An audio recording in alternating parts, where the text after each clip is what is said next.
তাকে নিয়ে একটু করবেন আপনারা পারবিতে বলে মারিতে হক ভাইকে বাদ দিয়ে কোনো ঐক্য হতে পারে না, কোনো ঐক্য হতে দেবে না। যদি হক ভাইকে বাদ দিয়ে কোনো ঐক্যের কথা আপনারা বলেন, এই ঐক্য পারবিতে ছাত্র দল মেনে নেবে না, নেবে না, নেবে না। প্রিয় ৩ নম্বর রামপুর ইউনিয়নের কর্মীবৃন্দ, আপনারা কাজ হারাবি উঠুন, আর ঘুমিয়ে থাকার সময় নয়, এখন আমাদের মাঠে কাজ করতে হবে। ৩ নম্বর রামপুর ইউনিয়নের সভাপতি বাবুলকে তাকে বলতে চাই, আপনি হক ভাইয়ের নির্দেশটা প্রত্যেকটা ওয়ার্ড, প্রত্যেকটা কর্মীর কাছে পৌঁছে দেবেন। ভয় পাওয়ার কোনো কারণ নাই। হক ভাই যেদিন ডাক দিবেন, প্রত্যেকটা কর্মী, মহিলা দল, ছাত্র দল, যুব দল, স্বেচ্ছাসেবক দল, সবাই একসঙ্গে হক ভাইয়ের পিছনে এক ঢাকে ঝাঁপিয়ে পড়বে। আমি বলতে চাই, পরিষ্কার করে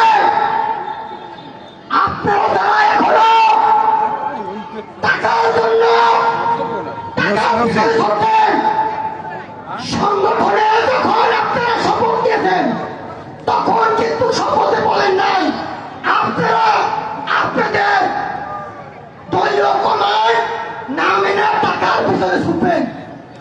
টাকার কাছে ৩ নম্বর রামপুর ইউনিয়নের কর্মীরা এখনো বিক্রি হয় নাই, যেগুলো বিক্রি হয়েছে সেগুলো ফালতু বদলেন। তারা চাঁদাবাজ, তারা সন্ত্রাসী। হক ভাইয়ের কাছে কোনো সন্ত্রাসীর জায়গা না, হক ভাইয়ের কাছে কোনো চাঁদাবাজের জায়গা না। পরিষ্কার কথা, পরিষ্কার। এমপি পারবিতে বলাই হবে। ৩০ বছর থেকে যে কাছে পানি ডালতেছি ওই কাছে ফল রাখে, আমরা নতুন গাছ লাগাতে চাই না। কথা ক্লিয়ার, কথা ক্লিয়ার। সভাপতি সাহেব, আপনি প্রত্যেকটা কমান্ড আমি বারবার করে বলি, যুব দল, ছাত্র দল, স্বেচ্ছাসেবক দল, মহিলা দল সবার কাছে পৌঁছাবেন। আপনি শুধু বিএনপির একক করে সভাপতি না, ছাত্র দলের সভাপতি না, সবার কাছে আপনি আপনার কমান্ড কিন্তু ওয়ার্ড পর্যন্ত যায় না। আপনারা যে ৩১ দফা লিফলেট বিলি করেছেন, সেই ওয়ার্ডের কাছে ওই ওয়ার্ডের কোনো নেতা কর্মী জানি না। আপনারা যাওয়ার পরে আমরা জানি, আপনারা যদি কোথাও গ্যাপ রাখেন ক্ষতি হবে হক ভাই, ক্ষতি হবে দলের, দলের ক্ষতি আমরা করবো না, করতে দেব না, দেব না, দেব না।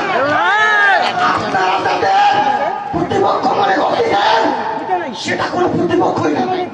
সামনে যারা আমাদের এগেইনস্টে ইলেকশনে দাঁড়াবে, নমিনেশন দেওয়ার পরে তারা অলরেডি ঘরে ঘরে ঘরে ঘরে তাদের ৩১ দল পৌঁছাচ্ছে। আপনারা বাজার বাজার পৌঁছাচ্ছেন, ঘরে ঘরে পৌঁছাতে হবে, মহিলাদের কাছে পৌঁছাতে হবে, ছাত্রদের কাছে পৌঁছাতে হবে, স্কুলে পৌঁছাতে হবে, সবার কাছে তারেক রহমানের ৩১ দফা হক ভাইয়ের পক্ষ থেকে ক্লিয়ার করতে হবে। আমি আমার সংক্ষিপ্ত বক্তব্য শেষ করতেছি।